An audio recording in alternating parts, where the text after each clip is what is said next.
You curious if you can negotiate on real estate prices? Well, let's find out. Hey everybody, Tim Veigle here with Watson Realty.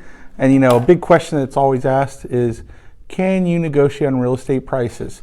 The question is maybe. Yes, you really can.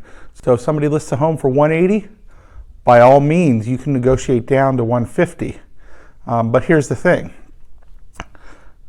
You need a good negotiator in your corner, someone that can look at it for you, because whenever you're in those situations, you need to find a win-win. Okay, and right now we are in a seller's market, so a lot of times from a buy side, it's tough to negotiate when you have 5, 6, 7 offers that you're competing with. So you got to put your best foot forward. But in some cases, you could find those nuggets of gold and be able to negotiate down.